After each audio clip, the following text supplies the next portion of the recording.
നമ്മളും മാറിപ്പോയി. അതുകൊണ്ടാണ് വചനം പഠിപ്പിക്കുന്നത്, മടങ്ങുക, ക്രിസ്തുവിലേക്ക് മടങ്ങുക, യേശുവിന്റെ സ്നേഹത്തിലേക്ക് മടങ്ങുക, മടങ്ങി വന്ന് വിശുദ്ധിയിൽ മടങ്ങുക, നിന്റെ ജീവിത രീതികളിൽ നിന്ന് മടങ്ങുക. നിന്റെ മൊബൈൽ എണ്ണുന്നത് നിർത്തി വചനം എണ്ണാൻ തുടങ്ങ്, വചനം വായിക്കാൻ തുടങ്ങ്, സത്യം കള്ളം പറയാൻ നിർത്തി സത്യം പറയാൻ തുടങ്ങ്. കൂട്ടുകാരനെ ചതിക്കാതെ അവനെ ഹെൽപ്പ് ചെയ്യ. കുഴിയിൽ വീഴുന്നവനെ വീണ്ടും കുഴിയിലേക്ക് തള്ളിയിടാതെ കുഴിയിൽ വീഴുന്നവനെ പൊക്കിയെടുക്കാൻ മറ്റുള്ളവരെ ഉയർത്താൻ കർത്താവ് പറഞ്ഞത്, നിങ്ങൾ വിശുദ്ധിയുള്ളവരായിരിപ്പീൻ.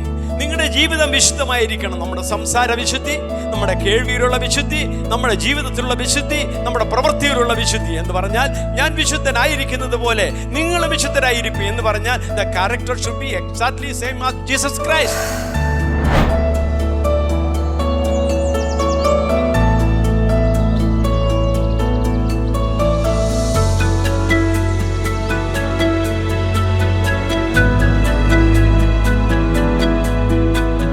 അനുഗ്രഹിക്കപ്പെട്ട ഈ നല്ല ദിവസത്തിനായി കർത്താവിനെ സ്തുതിക്കുന്നു.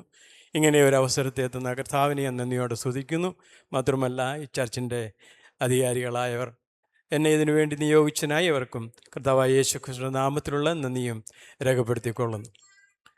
ദൈവവചനം ആണ് നമ്മളെ ഇത്രയും നാളും നടത്തിയത്. ഇനിയും നടത്താൻ പോകുന്നതും ദൈവവചനം തന്നെയാണ്. ദൈവത്തിൻ്റെ വചനം ആര് സംസാരിക്കുന്നു എന്നുള്ളതല്ല, പിന്നെ ദൈവത്തിൻ്റെ വചനം എങ്ങനെ എഴുതപ്പെട്ടിരിക്കുന്നു, അതെത്രമാത്രം നമ്മൾ ഉൾക്കൊള്ളുന്നു എന്നതിനെ ആശ്രയിച്ചിരിക്കും. ഇന്നത്തെ വചനം ഞാൻ പഠിച്ചുകൊണ്ടിരുന്നപ്പോൾ അത് എന്നെ ഒരുപാട് രൂപാന്തരപ്പെടുത്തി.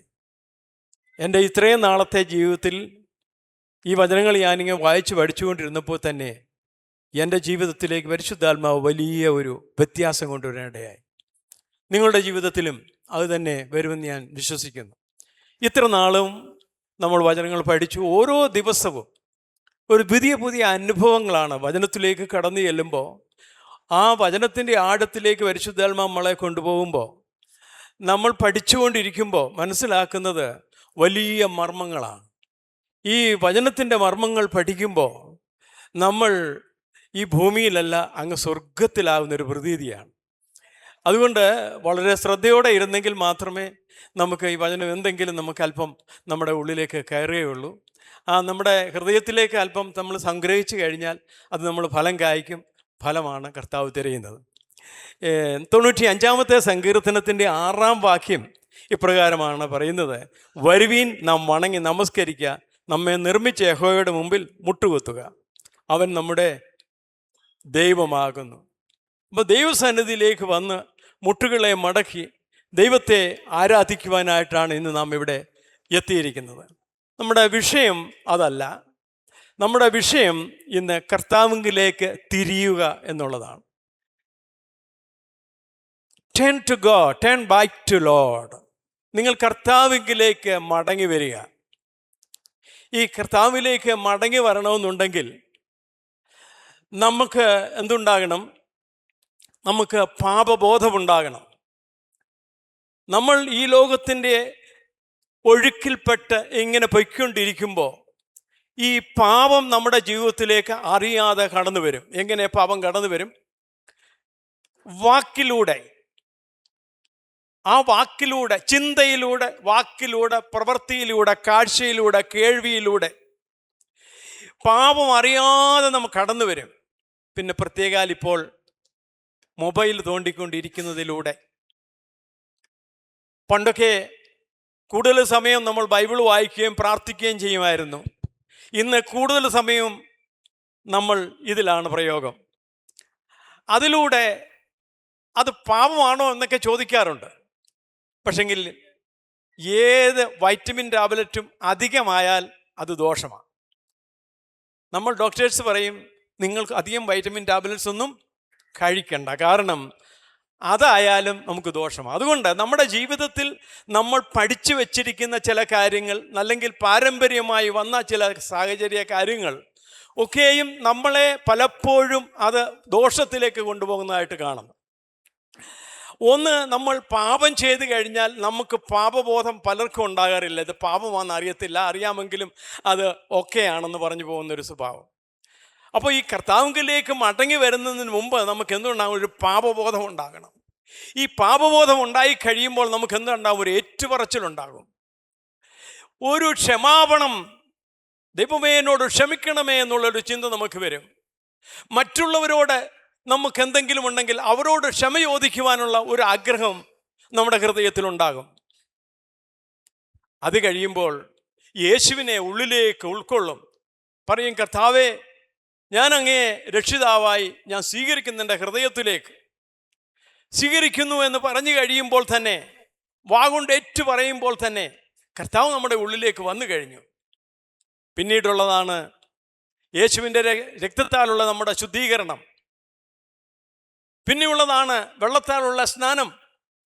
ഇതെല്ലാം കഴിഞ്ഞു കഴിയുമ്പോൾ ദൈവം നമ്മളെ എന്തു ചെയ്യും? വിശുദ്ധീകരിക്കും, നീതീകരിക്കും. അങ്ങനെ ദൈവത്തിൻ്റെ മക്കളായി നമുക്ക് തീരുവാനായിട്ട് സാധിക്കും. റോമർക്ക് എഴുതിയ ലേഖനം 12-ാം അധ്യായം 1-2 വാക്യങ്ങൾ വായിക്കുമ്പോൾ, റോമർ ചാപ്റ്റർ 12 വേഴ്സ് 1 and 2. സഹോദരന്മാരെ, ഞാൻ ദൈവത്തിൻ്റെ മനസ്സറിവ് ഓർപ്പിച്ച് നിങ്ങളെ പ്രബോധിപ്പിക്കുന്നത്, നിങ്ങൾ ബുദ്ധിയുള്ള ആരാധനയായി നിങ്ങളുടെ ശരീരങ്ങളെ ജീവനും വിശുദ്ധിയും ദൈവത്തിന് പ്രസാദവുമുള്ള യാഗമായി അർപ്പിക്കുകയും ഈ ലോകത്തിന് അനുരൂപമാകാതെ നന്മയും പ്രസാദവും പൂർണ്ണതയുമുള്ള ദൈവഹിതവിന് തിരിച്ചറിഞ്ഞ് മനസ്സ് പുതുക്കി രൂപാന്തരപ്പെടുവേൻ. ഇതാണ് രക്ഷിക്കപ്പെടുന്നതിൻ്റെ ഏറ്റവും വലിയ ഒന്നാമത്തെ മാർഗം. മനസ്സ് പുതുക്കി നാം രൂപാന്തരപ്പെടണം. ഒരിക്കൽ ഞാൻ രൂപാന്തരപ്പെട്ടല്ലോ, മനസ്സ് പുതുക്കിയല്ലോ, ഞാൻ രക്ഷിക്കപ്പെട്ടല്ലോ, സ്നാനപ്പെട്ടല്ലോ, ഇതെല്ലാം കഴിഞ്ഞല്ലോ, ഇനിയും ഓരോ ദിവസവും നാം മനസ്സ് പുതുക്കി രൂപാന്തരപ്പെടണം. ഒരു നിമിഷം നമ്മൾ വൈകിട്ട് ഒന്നിരുന്ന് ചിന്തിക്കണം, ഞാൻ ഇന്ന് എന്തെല്ലാമാണ് ദൈവവചനങ്ങൾക്ക് വിരുദ്ധമായി എൻ്റെ വാക്കിലെ വചനത്തിൽ പ്രവൃത്തിയിൽ വന്നത്. അങ്ങനെ ആ മനസ്സിനെ നമ്മൾ പുതുക്കണം. നമ്മുടെ സ്വഭാവത്തെ നമ്മൾ പുതുക്കണം. നമുക്ക് ദേഷ്യമുണ്ടെങ്കിൽ ദേഷ്യമില്ലാത്ത ഒരു സ്വഭാവത്തിലേക്ക് വരണം. കുറ്റം പറയുന്നതാണെങ്കിൽ അത് നമ്മുടെ ദോഷമായി നമ്മൾ മനസ്സിലാക്കി അതിനെ തിരിച്ചെടുക്കണം. മറ്റുള്ളവർക്ക് ദോഷമായി ചിന്തിക്കുന്നു, പ്രവർത്തിക്കുന്നുവെങ്കിൽ അതിൽ നിന്നൊക്കെയും ഒരു വിടുതൽ നമ്മുടെ ജീവിതത്തിൽ ഉണ്ടാകണം. അതിൽ നിന്നൊക്കെ ഒരു മാറ്റം നമ്മളിൽ സംഭവിക്കണം. ഇതൊക്കെ ഉണ്ടെങ്കിൽ മാത്രമേ നമ്മൾ യേശുവിലേക്ക് നമുക്ക് മടങ്ങി വരുവാനായിട്ട് കഴിയുകയുള്ളൂ. നമ്മുടെ ഈ ജീവിതത്തിൽ പൊത്തുവരുത്ത ജീവിതം കൊണ്ട് നിത്യതയിലെത്തുവാൻ ആർക്കും സാധിക്കത്തില്ല. അതുകൊണ്ട് എത്രമാത്രം നാം സൂക്ഷ്മതയോടെ ജീവിച്ചാൽ മതിയാവും ഈ ലോകത്തിൽ. നമ്മൾ എങ്ങനെയായിരിക്കണം? നമ്മൾ പൂർണ്ണതയുള്ളവരായിരിക്കണം. പൂർണ്ണതയുള്ള ദൈവഹിതം ചെയ്യുന്നവരായിരിക്കണം. യാക്കോബിന്റെ ലേഖനം 4-ാം അധ്യായത്തിന്റെ 8-ാം വാക്യം നമ്മൾ വായിക്കുമ്പോൾ, ദൈവത്തോട് അടുത്ത് ചെല്ലുവീൻ, എന്നാൽ അവൻ നിങ്ങളോട് അടുത്ത് വരും. പാപികളെ കൈകളെ വെടിപ്പാക്കുവീൻ, ഇരുമനസ്സുള്ളവരെ ഹൃദയത്തെ ശുദ്ധീകരിപ്പീൻ. ഹൃദയശുദ്ധിയുള്ളവർ ഭാഗ്യവാന്മാർ, അവർ ദൈവത്തെ കാണും. ഹൃദയത്തെ ശുദ്ധീകരിക്കണം. എങ്ങനെ? ആര്? നമ്മൾ തന്നെ നമ്മുടെ ഹൃദയത്തെ ശുദ്ധീകരിക്കണം. നമ്മുടെ ഹൃദയത്തിൽ എന്താണുള്ളതെന്ന് നമുക്ക് മാത്രമേ അറിയാൻ പറ്റുകയുള്ളൂ. ദൈവത്തിനറിയാം. നമുക്കും ദൈവത്തിനും മാത്രമേ എൻ്റെ ഇപ്പോഴത്തെ ഞാൻ ചിന്തിച്ചു കൊണ്ടിരിക്കുന്നത് എന്താണെന്ന് ദൈവത്തിനറിയാം, പരിശുദ്ധാത്മാവിനറിയാം, എനിക്കും അറിയാം. അപ്പോൾ നമ്മൾ ഒന്ന് അനലൈസ് ചെയ്യണം, ഞാൻ എന്താണ് ചിന്തിച്ചു, what I am thinking right now.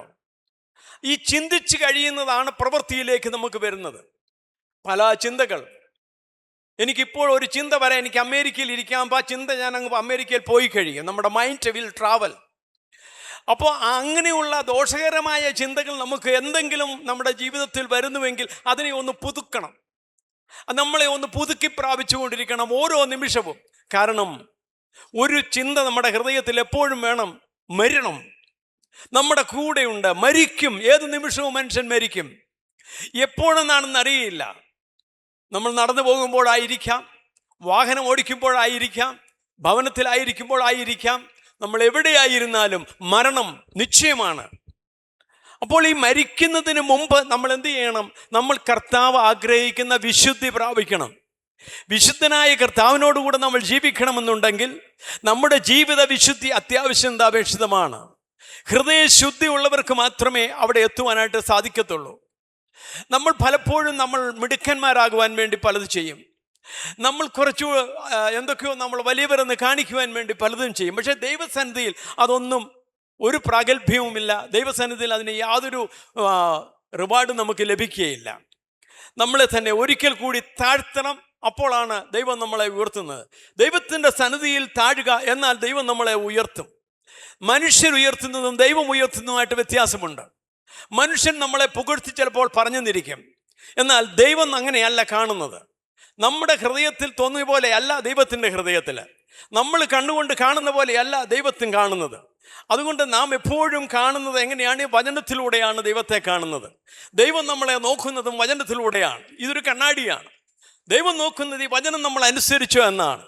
Eden തോട്ടത്തിൽ ദൈവം ആദാമിനോട് പറഞ്ഞു, എന്താണ് നീ നടുക്ക് നിൽക്കുന്ന വൃക്ഷത്തിൻ്റെ ഫലം ഭക്ഷിക്കരുത്, അവിടെ വേല ചെയ്യുവാനും വാഴുവാനുമായിട്ട് ഏദൻ തോട്ടത്തിൽ ആദാമിനെ ഹവ്വായെ ആക്കിയെങ്കിൽ അവർ പറഞ്ഞ് അനുസരിക്കാതിരുന്നപ്പോൾ അവരെ ദൈവം ആ ഏദൻ തോട്ടത്തിൽ നിന്ന് പുറത്താക്കിയെങ്കിൽ, ഈ വചനം ദൈവം നമ്മളോട് കൽപ്പിച്ചത് അനുസരിക്കാതിരുന്നാൽ നമുക്കെന്ത് സംഭവിക്കും? ഇസ്രായേൽ മക്കളെ നടത്തുവാനായി മോശെ ദൈവം തിരഞ്ഞെടുത്താക്കി. മോശ ഇങ്ങനെ അവരെ നടത്തിക്കൊണ്ടുപോയി. ഇങ്ങനെ പൊയ്ക്കൊണ്ടിരിക്കുമ്പോൾ തന്നെ അവർ പാപം ചെയ്യുവാനിടയായി. പാപം ചെയ്തതുകൊണ്ട് അവർക്ക് എന്തായി? കനാൻ ദേശം നഷ്ടപ്പെട്ടു പോയി. നമ്മുടെ ജീവിതത്തിലും നമ്മൾ പോകുന്ന പോക്കിൽ നമ്മൾ പാപം ചെയ്തുകൊണ്ട് പോയി കഴിഞ്ഞാൽ നമുക്ക് കനാൻ ദേശമല്ല പ്രോമിസ് ചെയ്യുന്നിരിക്കുന്നത്, നമുക്കൊരു നിത്യതയാണ് കർത്താവ് പ്രോമിസ് ചെയ്യുന്നിരിക്കുന്നത്. ആ നിത്യത എന്ന് പറയുന്നത് സന്തോഷവും സമാധാനവും എല്ലാവിധ സൗഖ്യങ്ങളും കർത്താവിനോട് കൂടെ ഇരിക്കുന്ന, വാസം ചെയ്യുന്ന ഒരു നിത്യതയാണ്. കഴിഞ്ഞ ദിവസം ഞാൻ പഠിച്ചുകൊണ്ടിരുന്നപ്പോൾ 1000 ആണ്ട് വാഴ്ചയെക്കുറിച്ച് പഠിച്ചു. ഒരു 4-5 മെസ്സേജുകൾ അവിടെ ഇരുന്ന് പെട്ടെന്ന് എനിക്ക് ഉണ്ടാക്കുവാനായിട്ട് കഴിഞ്ഞു. അതിലൊന്നാണ് 1000 ആണ്ട് വാഴ്ച. 5 മെസ്സേജുകൾ ഉണ്ടാക്കിയതിൽ ഒരു മെസ്സേജാണിത്. ഓർത്ത് നോക്കൂ, നമ്മൾ ഭൂമിയിൽ ആയിരിക്കുമ്പോൾ തന്നെ നമ്മൾ മരിക്കും. മരിച്ചാൽ നമ്മൾ ഉയർത്തെഴുന്നേക്കും. ഉയർത്തെഴുന്നേറ്റാൽ കർത്താവിനോടുകൂടെ വീണ്ടും നമ്മൾ ഈ ഭൂമിയിൽ വന്ന് 1000 ആണ്ട് ഇവിടെ വാഴേണ്ടവരാണ്. അതുകൊണ്ട് അങ്ങനെയുള്ള വിശുദ്ധി പ്രാപിച്ചവർക്ക് മാത്രമേ കർത്താവിനോടുകൂടെ 1000 ആണ്ട് വാഴുവാനായിട്ട് സാധിക്കത്തുള്ളൂ. അതുകൊണ്ടാണ് കർത്താവ് പറഞ്ഞത്, നിങ്ങൾ വിശുദ്ധിയുള്ളവരായിരിപ്പീൻ. നിങ്ങളുടെ ജീവിതം വിശുദ്ധമായിരിക്കണം. നമ്മുടെ സംസാര വിശുദ്ധി, നമ്മുടെ കേൾവിയിലുള്ള വിശുദ്ധി, നമ്മുടെ ജീവിതത്തിലുള്ള വിശുദ്ധി, നമ്മുടെ പ്രവൃത്തിയിലുള്ള വിശുദ്ധി എന്ന് പറഞ്ഞാൽ ഞാൻ വിശുദ്ധനായിരിക്കുന്നത് പോലെ നിങ്ങളും വിശുദ്ധരായിരിക്കും എന്ന് പറഞ്ഞാൽ the character should be exactly same as Jesus Christ. Yesu ക്രിസ്തുവിനെ പോലെ ആയിത്തീരുവാൻ സ്വഭാവത്തിലും സാദൃശ്യത്തിലും ഒക്കെ അങ്ങനെ വേണമായി തീരുവാൻ. അതാണ് ദൈവം നമ്മളെക്കുറിച്ച് ആഗ്രഹിക്കുന്നത്. അതുകൊണ്ട് ഇന്ന് പകൽക്കാലം ഈ വചനം കേട്ടുകൊണ്ടിരിക്കുമ്പോൾ തന്നെ നമ്മുടെ ഹൃദയത്തിലേക്ക് ഒരു ചിന്ത വരും, എന്താണ് ഞാൻ എങ്ങനെയാണ്? ഹു ഐ ആം, ഞാൻ ആരാണ്? എൻ്റെ പ്രവൃത്തികൾ എന്താണ്? എൻ്റെ ചിന്തകൾ എന്താണ്? എൻ്റെ ഇത്രയും നാളത്തെ ഞാൻ ചിന്തിച്ചതുപോലെ ആണോ ഇനിയും ചിന്തിക്കേണ്ടത്? അല്ല, ഒരു വ്യത്യാസം നമ്മുടെ ജീവിതത്തിലുണ്ടാകണം. സെക്കറിയാവ് 1-ാം അധ്യായത്തിൻ്റെ 3-ാം വാക്യം നമ്മൾ വായിക്കുമ്പോൾ, സെക്കറിയാവ് 1:3, ആകയാൽ നീ അവരോട് പറയേണ്ടത്, സൈന്യങ്ങളുടെ യഹോവ ഇപ്രകാരം അരുളി ചെയ്യുന്നു, എങ്കിലേക്ക് തിരുവീൻ എന്ന് സൈന്യങ്ങളുടെ യഹോവ അരുളി ചെയ്യുന്നു, എന്നാൽ ഞാൻ നിങ്ങളുടെ അടുക്കലേക്ക് തിരിയും എന്ന് സൈന്യങ്ങളുടെ യഹോവ. കർത്താവിലേക്ക് തിരിഞ്ഞെങ്കിൽ മാത്രം, ഇസ്രായേൽ മക്കളോട് പറയുകയാണ്, കർത്താവിലേക്ക് തിരിഞ്ഞെങ്കിൽ മാത്രമേ കർത്താവ് അവരിൽ തിരിയുകയുള്ളൂ. അതുകൊണ്ട് നമ്മൾ എപ്പോഴും എന്താണ് ഫസ്റ്റ് പ്രയോറിറ്റി കൊടുക്കേണ്ടത്? ദൈവത്തിങ്കിലേക്കുള്ള നോട്ടം, ദൈവത്തിങ്കിലേക്കുള്ള ആ ചിന്ത. എൻ്റെ ദൈവമേ, എൻ്റെ ദൈവമേ എന്നുള്ള ആ ഹൃദയത്തിലെ വിളി, യേശുവേ യേശുവേ എന്ന് എപ്പോഴും വിളിക്കുക, സ്തോത്രം സ്തോത്രം പറഞ്ഞുകൊണ്ടിരിക്കുക. ജീവിത യാത്രയിൽ പലവിധമാകുന്ന പ്രതികൂലങ്ങൾ നമുക്കുണ്ടാകാം.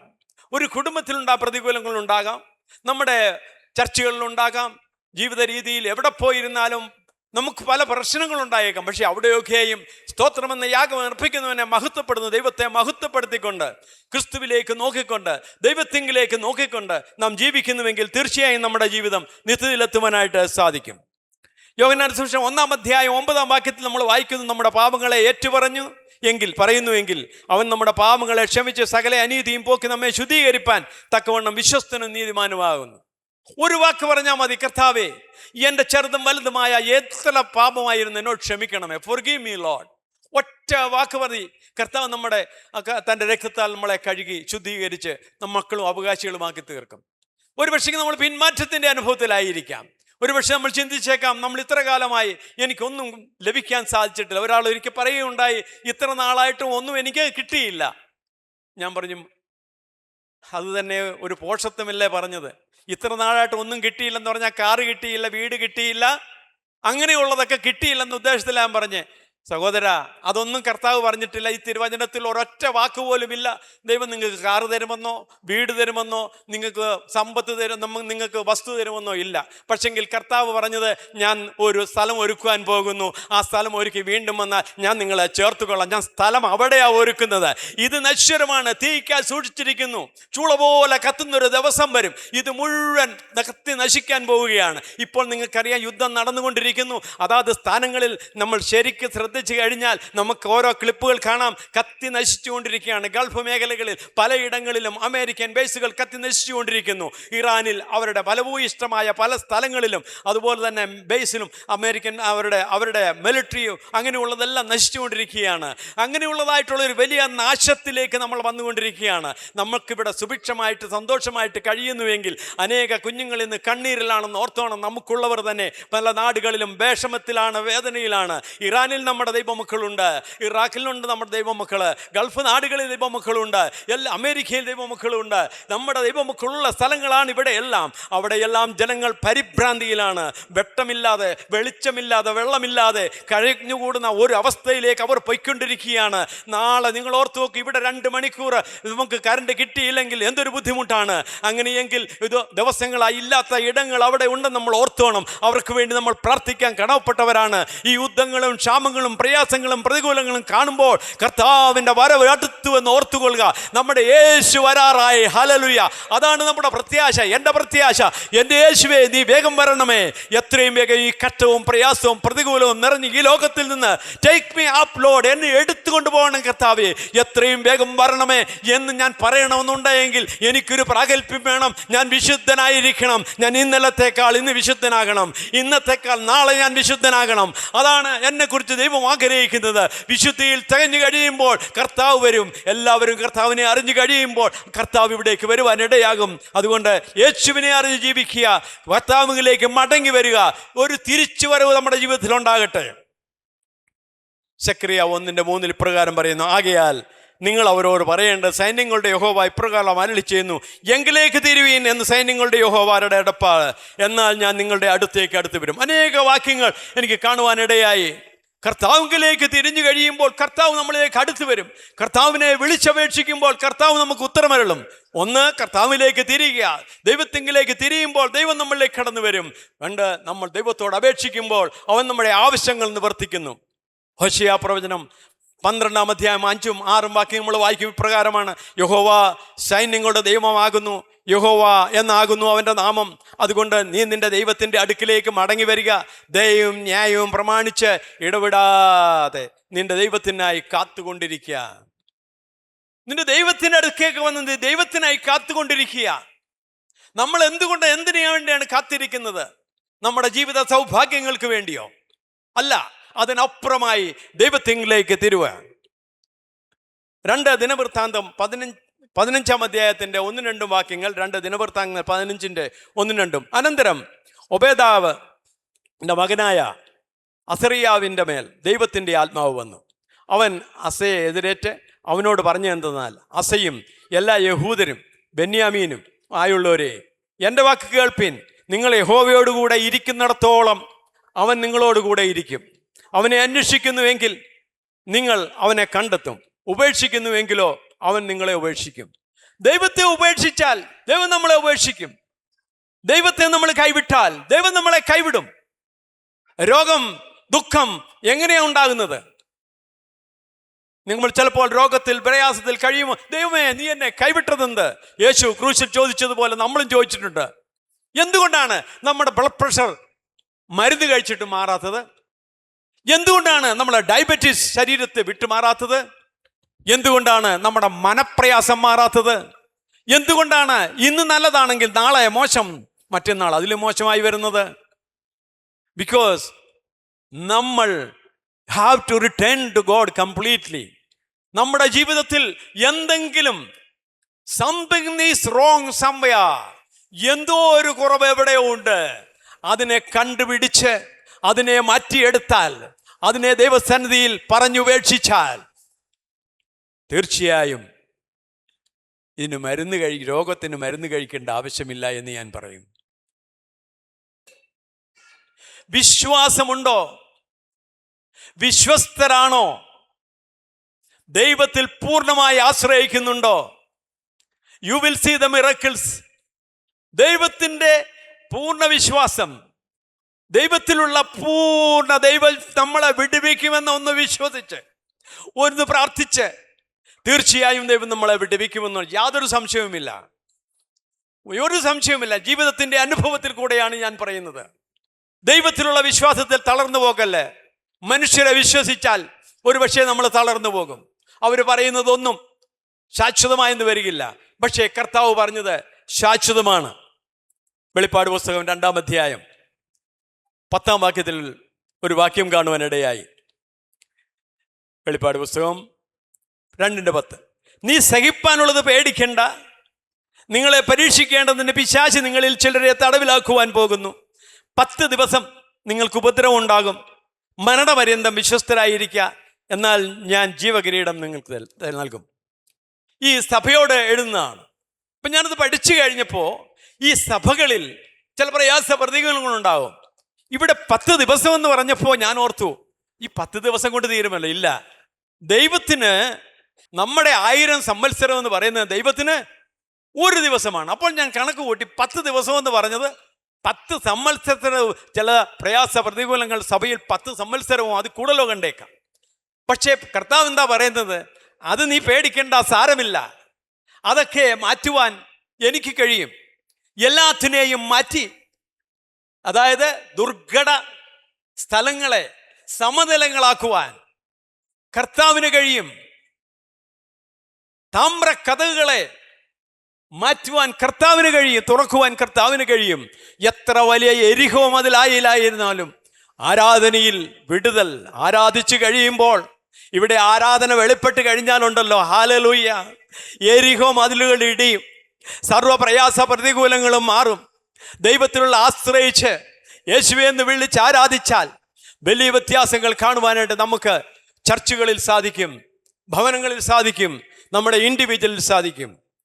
1 Thessalonians chapter 4 verse 3 and 5. 1 Thessalonians 4-ാം അധ്യായത്തിൻ്റെ 3-4 വാക്യങ്ങൾ. ദൈവത്തിൻ്റെ ഇഷ്ടമോ നിങ്ങളുടെ ശുദ്ധീകരണം തന്നെ.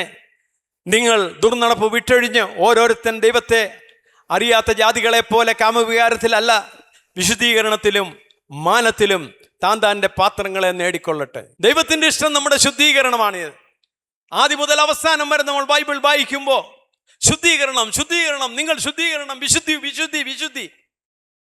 ഇത് കേൾക്കുന്നവർ ഇതായിരിക്കും, എന്താ എപ്പോഴും വിശുദ്ധി വിശുദ്ധി പറയുന്നത്?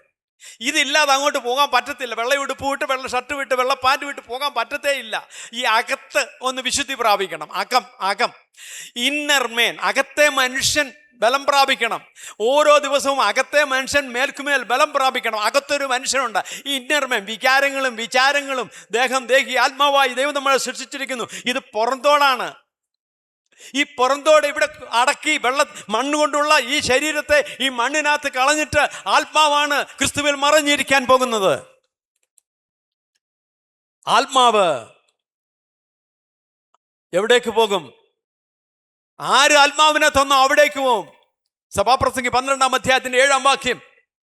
ആത്മാവ് തന്നവന്റെ അടുക്കേക്ക് നമ്മുടെ ആത്മാവ് പോകും. മണ്ണിൽ നിന്നുണ്ടാക്കിയ നമ്മുടെ ശരീരം മണ്ണിലേക്ക് പോകും.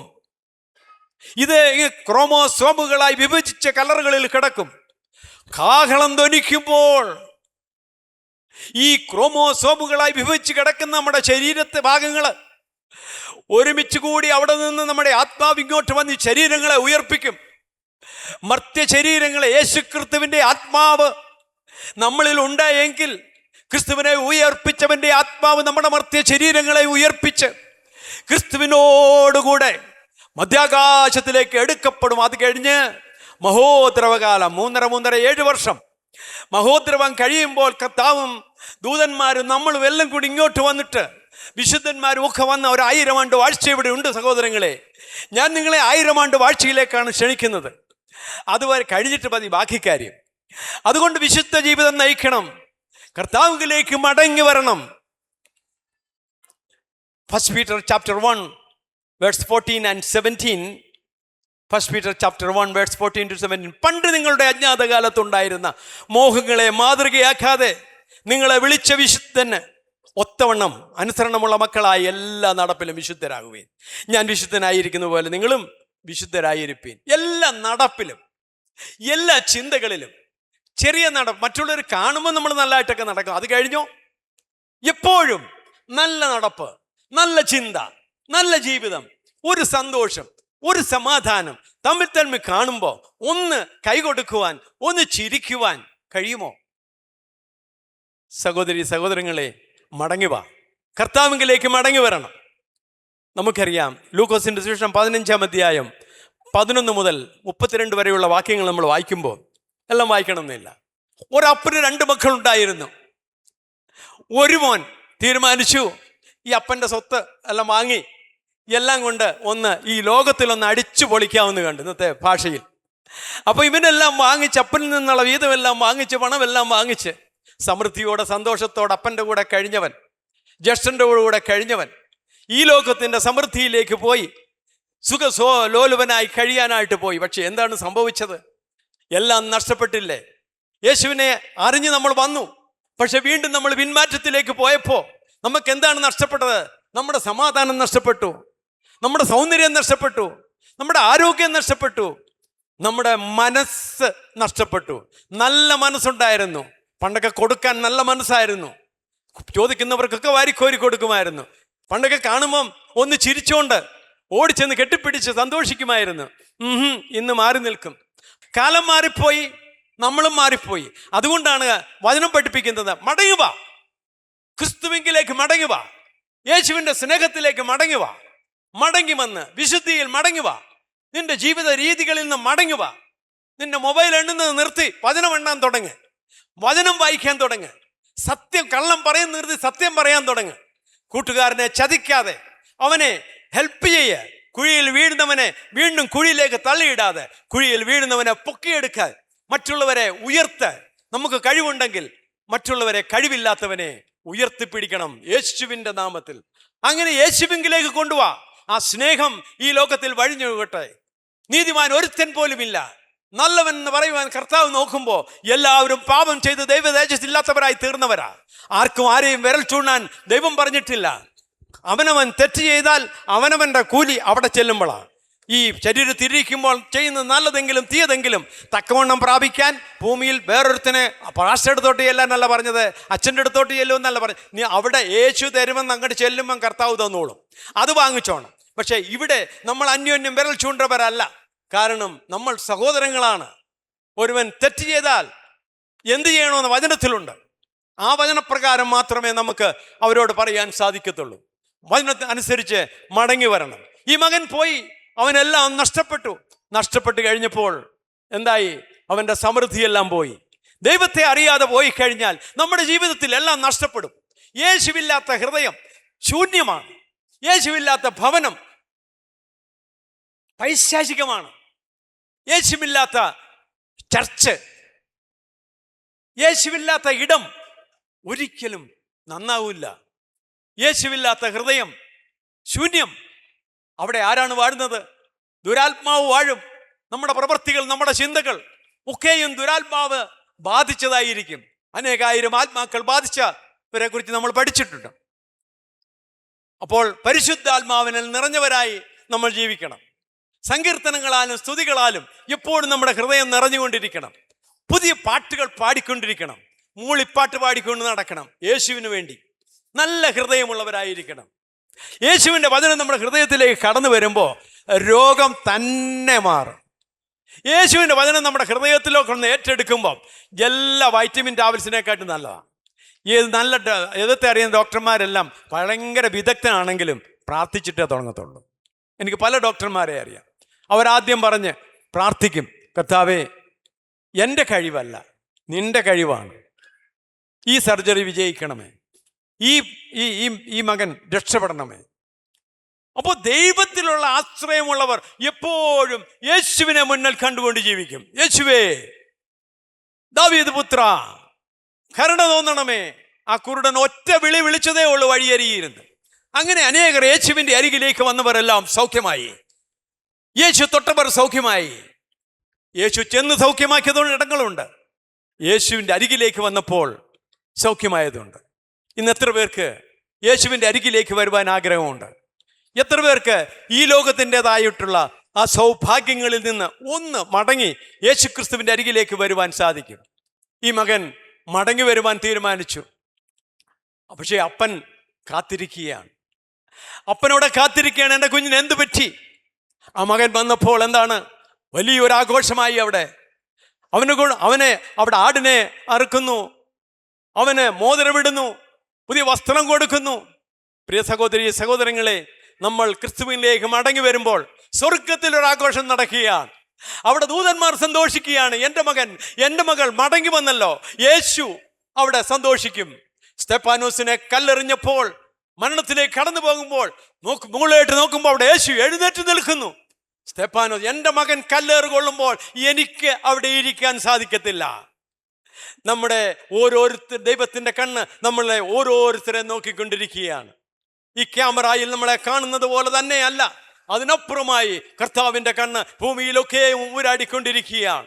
നമ്മുടെ ചിന്തകൾ പോലും ഇപ്പോൾ അറിയുന്ന കർത്താവാണ്. അതുകൊണ്ട് ദൈവത്തിങ്കിലേക്കാകുക. നമ്മൾ ആത്മീയമായിട്ട് എവിടെ താമസിക്കുന്ന അറിയാമോ? സ്വർഗ സ്ഥലങ്ങളിൽ ഇരുത്തിയിരിക്കുകയാണ് നമ്മളെ. കർത്താവ് നമ്മളെ വീണ്ടെടുത്ത് സ്വർഗ സ്ഥലങ്ങളിൽ, നമ്മൾ ഇരിക്കുന്നത് സ്വർഗ സ്ഥലത്തിലാണെന്ന് മറന്നു പോകല്ലേ. സ്വർഗീയ അനുഭവത്തിലാണ് നമ്മൾ ജീവിക്കുന്നത്. ഈ നിത്യതയിൽ ചെല്ലുമ്പോൾ മാത്രം അനുഭവിക്കാനുള്ളതല്ല ഈ സ്വർഗീയ ജീവിതം. ഇവിടെ തുടങ്ങിയെങ്കിൽ മാത്രമേ അവിടെയും ചെന്ന് സ്വർഗീയത്തെ അനുഭവത്തിലേക്ക് വരുവാനായിട്ട് സാധിക്കത്തുള്ളൂ.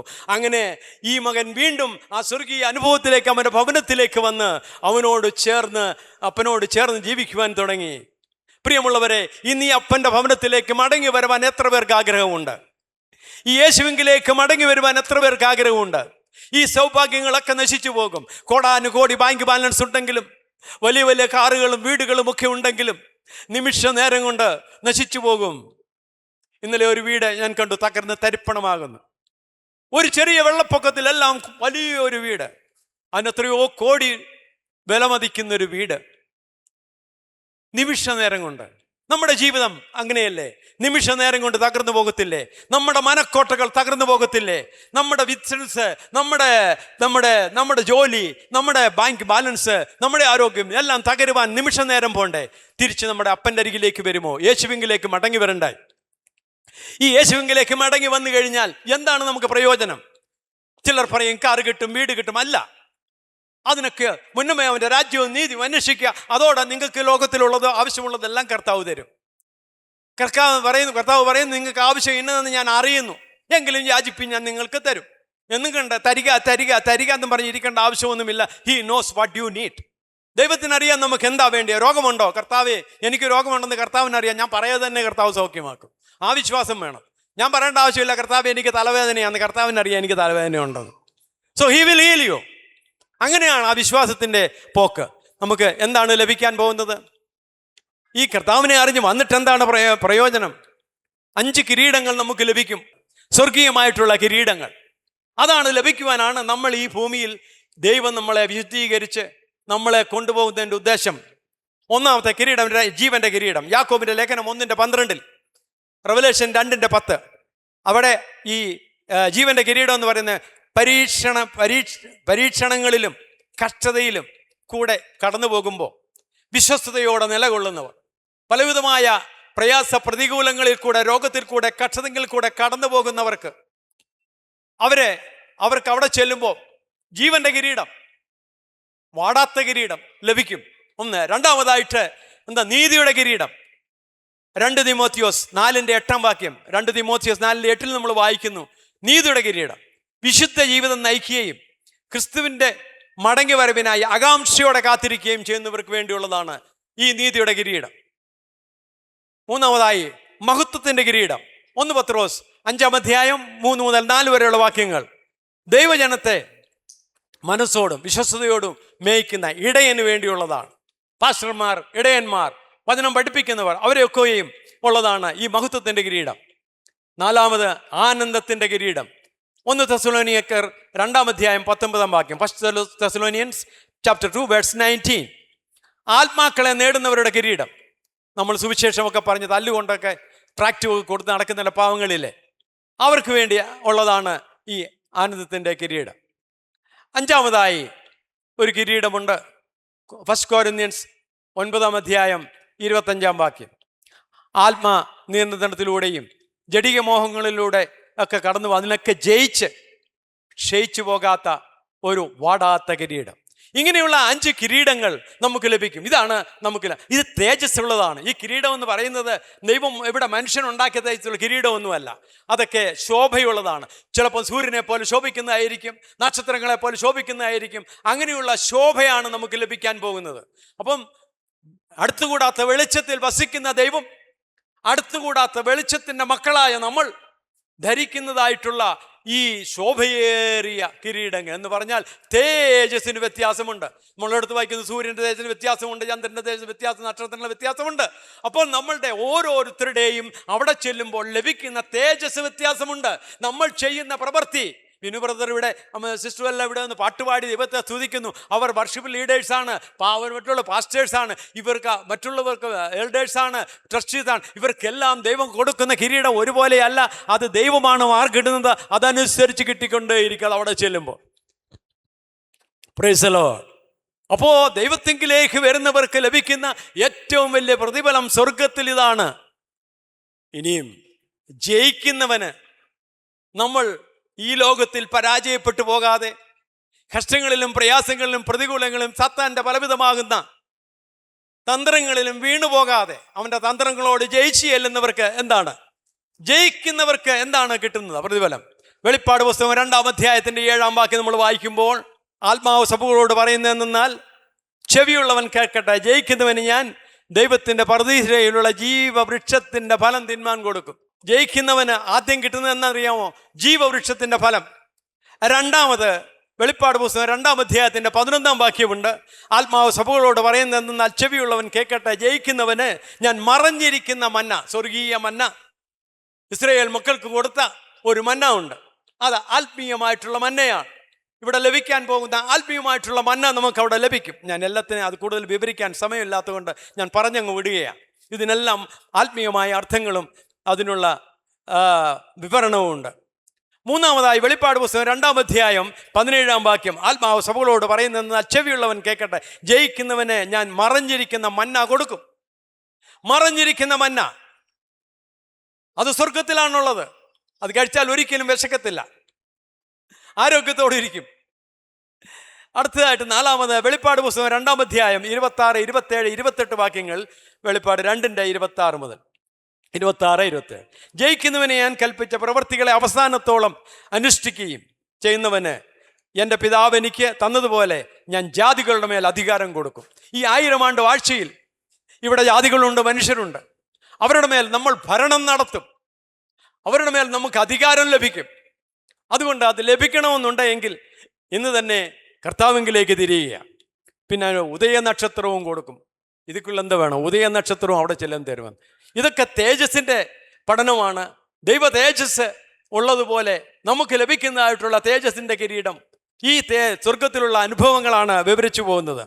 5-ാമതായിട്ട് വെളിപ്പാട് പുസ്തകം 3-ാം അധ്യായം 5-ാം വാക്യം നമ്മൾ വായിക്കുമ്പോൾ, വെളിപ്പാട് പുസ്തകം 3-ന്റെ 5, അവർ യോഗ്യന്മാരാകയാൽ വെള്ള ധരിച്ചുകൊണ്ട് എന്നോടുകൂടെ നടക്കും. ജയിക്കുന്നവർ വെള്ളയുടുപ്പ് ധരിക്കും. അവൻ്റെ പേർ ഞാൻ ജീവപുസ്തകത്തിൽ നിന്ന് മായ്ച്ചു കളയാതെ എൻ്റെ പിതാവിൻ്റെ സന്നിധിയിലും അവൻ്റെ ദൂതന്മാരുടെ മുമ്പിലും അവൻ്റെ പേർ ഏറ്റുപറയും. ജീവന്റെ പുസ്തകത്തിൽ നിന്ന് പേര് മായത്തില്ല. ജയിക്കുന്നവൻ്റെ പേര് ജീവന്റെ പുസ്തകത്തിൽ നിന്ന് മായത്തില്ല. ചിലർ പഠിപ്പിക്കും, ഒരിക്കൽ ജീവന്റെ പുസ്തകത്തിൽ പേരെഴുതിയാൽ, ഒരിക്കൽ രക്ഷയിലേക്ക് വന്നാൽ ആ ജീവന്റെ പുസ്തകത്തിൽ പേര് മായത്തില്ല, രക്ഷ മാറത്തില്ല. തെറ്റാണ്. പാപം ചെയ്യുന്ന ദേഹി മരിക്കും, ജീവന്റെ പുസ്തകത്തിൽ നിന്ന് പേര് വെട്ടും. ഈ സ്വർഗത്തിൽ പറഞ്ഞ ഒരു നന്മകളും നമുക്ക് ലഭിക്കത്തില്ല.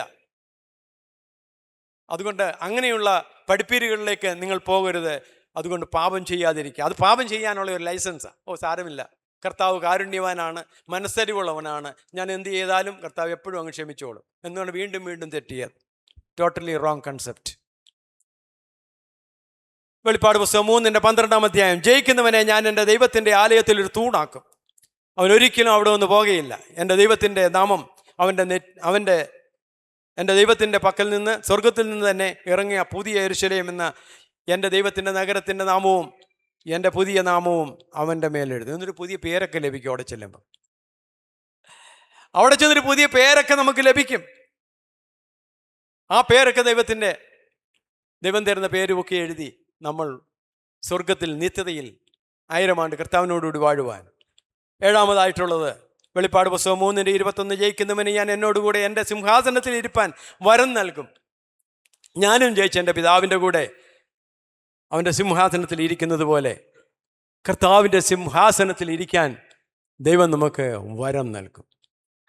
ഈ 7 പ്രതിഫലങ്ങൾ ഇവിടെ, കിരീടം 5. ദൈവവൈതലേ, നമുക്ക് ലഭിക്കാവുന്ന ഭാഗ്യങ്ങളിൽ വെച്ച് ഏറ്റവും വലിയ ഭാഗ്യം, ഇപ്പോൾ മരിച്ചാൽ നമ്മുടെ ജീവൻ ക്രിസ്തുവിൽ മറഞ്ഞിരിക്കും. സമയമാകുമ്പോൾ കർത്താവ് ഇതെല്ലാം നമുക്ക് തരും. പ്രിയമുള്ളവരെ, വിശദമായി ഇത് പറഞ്ഞ് പഠിപ്പിക്കാൻ നമുക്ക് സമയമില്ല, ക്ഷമിക്കണം. ഞാൻ പറഞ്ഞു പോയെന്നുള്ളത് മാത്രമേ ഉള്ളൂ. ഇതൊക്കെ വിശദമായി നമ്മൾ പഠിക്കണം, നമ്മൾ വായിക്കണം. കർത്താവിൻ്റെ വരവ് ഏറ്റവും അടുത്തിരിക്കുന്ന ഈ സമയം നമ്മൾ അതിൻ്റെ ലക്ഷണങ്ങൾ കണ്ടുകൊണ്ടിരിക്കുമ്പോൾ നമ്മെ ആദ്യം മുതൽ അവസാനം വരെ തിരുവചനം നമ്മൾ പഠിപ്പിക്കുന്നത് വിശുദ്ധിയുള്ളവരായിരിക്കുക, സ്നേഹമുള്ളവരായിരിക്കുക, സന്തോഷമുള്ളവരായിരിക്കുക, സമാധാനമുള്ളവരായി. കർത്താവ്, എൻ്റെ സമാധാനം ഞാൻ നിങ്ങൾക്ക് തന്നേച്ചു പോകുന്നു, ആ സമാധാനമുള്ളവരായിരിക്കുക. ക്രിസ്തുവിൻ്റെ സ്നേഹത്തിൽ നമ്മെ വിളിച്ചിരിക്കുന്നുവെങ്കിൽ ആ ക്രിസ്തുവിൻ്റെ സ്നേഹത്തിൽ നമ്മളെല്ലാവരും ആയിരിക്കണം. നമ്മളെല്ലാം ഒരപ്പത്തിൻ്റെ അംശികളാണ് എങ്കിൽ നമ്മൾ ആ സ്നേഹത്തിൽ മുന്നോട്ട് പോകണം. കർത്താവ് വരുവാൻ സമയമെടുത്തു, അതുകൊണ്ട് ഒരുങ്ങിയിരിക്കാം. ദൈവം നമ്മെ വചനങ്ങളാൽ അനുഗ്രഹിക്കട്ടെ. God bless you all. Amen.